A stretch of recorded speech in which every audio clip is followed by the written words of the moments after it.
6 de outubro de...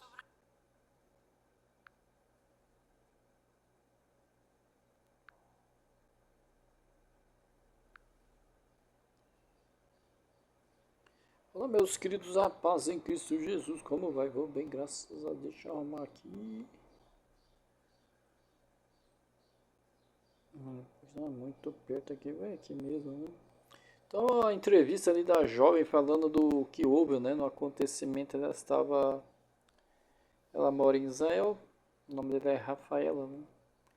Então, ela estava no festival de música eletrônica que foi criado lá pelo pai do DJ brasileiro Alok. Então, ela estava lá no sul de Israel, né? Lá no deserto, campo aberto, lá próximo da faixa de Gaza, e tinha mais aproximadamente 4.000 pessoas, segundo relatos. Então, vamos ouvir o que ela fala ali. 2023, eu resolvi ir para uma festa com o meu então namorado.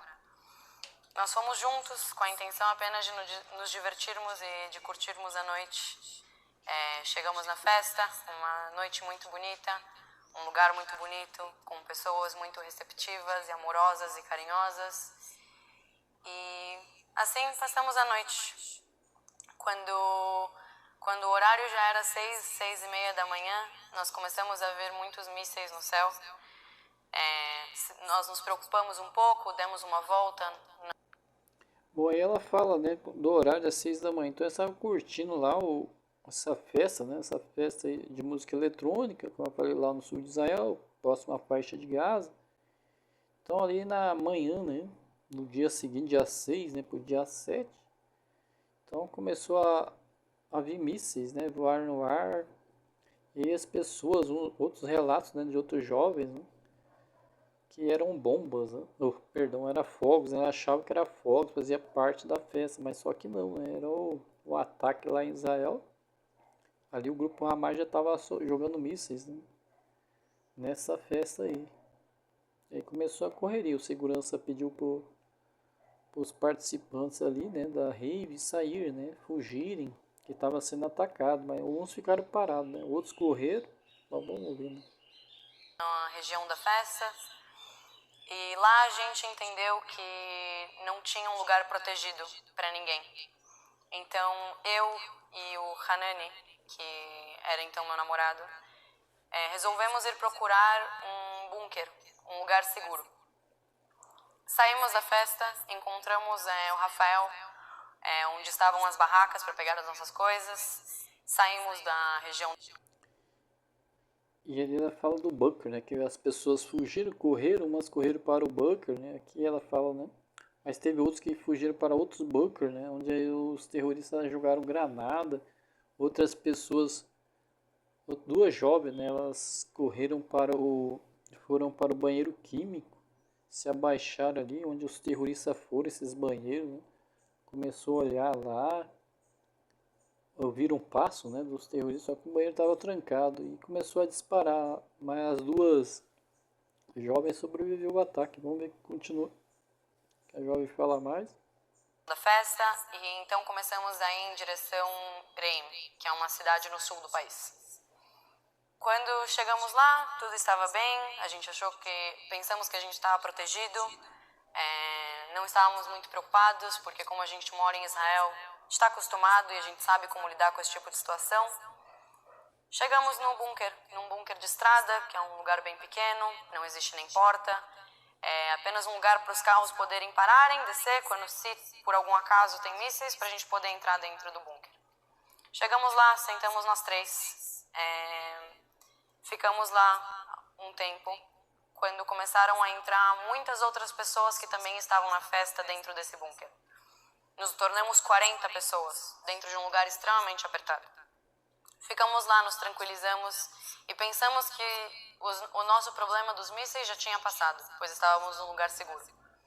Quando de repente começamos a ouvir tiros do lado de fora do bunker. Esses tiros vinham do grupo terrorista Hamas, que estavam fazendo um ataque em Israel no mesmo dia. Nós não tínhamos noção das proporções do que estava acontecendo, estávamos apenas vivendo aquele momento. O Hamas chegou até o nosso bunker, eles atiraram bombas de gás, granadas, entraram no bunker e atiraram em todo mundo que estava vivo, em todo mundo que se mexia. Eles jogaram coquetéis Molotov, eles fizeram uma fogueira no lugar da porta onde queimaram pessoas vivas. Eles sequestraram um menino que estava do meu lado, sequestraram uma outra menina que estava do meu lado, onde os terroristas a estupraram e depois queimaram ela viva. Dia 7 de outubro foi o maior trauma da minha vida e foi o dia mais escuro de toda a minha vida. Lá naquele local eu perdi o Hanani, que era a pessoa que eu mais amava nesse planeta, uma das. Você vê, foi trauma para ela e ela aí fica na cabeça da pessoa, né? Fica aquele trauma, aqueles acontecimentos, né, que ela passou ali, o sofrimento, né, as aflições, né? Que era jovem, né? Jovem tava lá curtindo a festa, né? Curtindo aquela rave, música eletrônica e não tava esperando, né, um ataque lá dos terroristas do Hamas que invadiram, né? Foram executando as pessoas ali, vendo aquela cena, né? Cena de filme de terror, né? Aí vem essas midiáticas, vem esse falar que é grupo de político, né? Chamar de militante, você vê que é absurdo, né? A grande mídia, né? Vem chamar de grupo político, né? Vamos vendo, vamos observando mais o que ela fala. E eu nunca vou esquecer nada do que aconteceu lá. Eu nunca vou esquecer do ódio que eu senti naquele dia. Eu lembro que eu estava sentada, não tinha como me defender porque nenhum de nós viemos para uma festa armados. E eu lembro que eu não tinha mais como fugir dali, eu não tinha mais o que fazer. Eu apenas esperei e rezei para Deus me levar o quanto mais rápido, porque ficar sem ar por 5 horas dentro de um lugar extremamente apertado é muito difícil. Esperei lá, ouvi gritos, risadas. O Hamas entrava dentro do nosso bunker, atirava nas pessoas e ria na nossa cara. E gritava na nossa cara e comemorava na nossa cara. Isso não é um grupo de defesa, isso é um grupo de terrorismo. Depois de todo o trauma, depois de toda a situação, nós éramos 40. Dentro dos 40, apenas 10 saíram vivos, mais 2 outros meninos que estavam do lado de fora. Encontrei o Hanani no estado que ele estava, vi as pessoas no estado dificílimo que elas se encontravam e, por sorte, saí viva, porque eu estava escondida debaixo de corpos por 5 horas seguidas, apenas rezando para ir embora mais rápido. Israel vem me ajudando com todo o processo de cura, com todo o processo de medicação, de tratamento, de psicólogos. Eu recebo todo o apoio que eu preciso aqui. E me entristece muito saber que o país onde eu nasci, o país onde eu chamo... Quem está ajudando ela é Israel, né? Quem está ajudando lá com remédios, né? Medicação. E o Nine nem para ajudar não ajuda, né? Não ajuda. Sabe chamar Israel de genocida, de Hitler? Né? De casa se encontra nessa situação. Numa situação onde o governo compara as atitudes de Israel com o Holocausto. Onde Israel que dá oportunidade para tantos árabes e quantas pessoas que moram em Gaza a trabalhar, a estudar, a viverem aqui em paz com o povo judeu, com o povo israelense. Aqui as pessoas convivem umas com as outras, então não tem como se chamar disso um genocídio.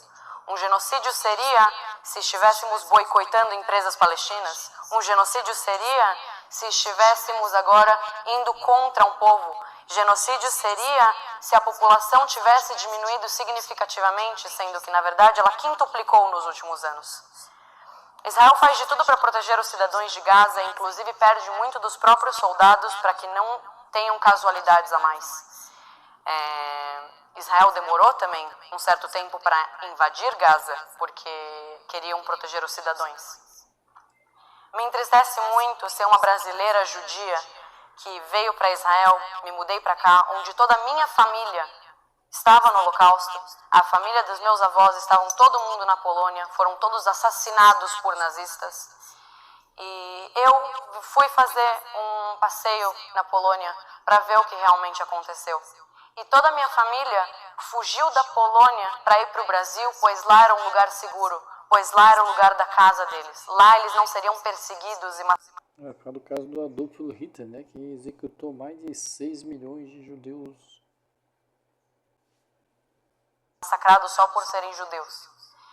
Então, realmente é uma situação muito complicada saber que eu, brasileira, não posso voltar agora para o meu próprio país por conta do perigo de ser judia e estar num país onde tem muito antissemitismo, onde a representação do país faz comentários antissemitas, onde o governo compara o que Israel faz com Hitler, não apenas difamando o antissemitismo, mas também desrespeitando a memória de 6 milhões de judeus que morreram no Holocausto, de 6 milhões de judeus que foram assassinados brutalmente por causa de um representante.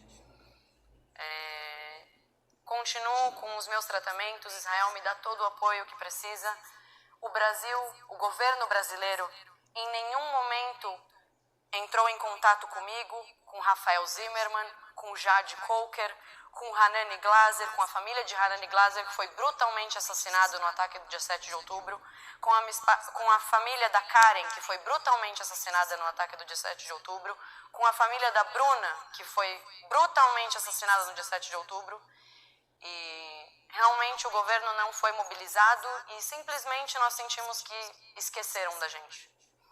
Então eu estou aqui hoje, sentada com o ministro, para poder mostrar um outro lado da história, poder mostrar a importância de espalhar as notícias de uma maneira correta, de mostrar como sim Israel tenta proteger os cidadãos e como sim Israel faz de tudo para que não tenham casualidades de civis.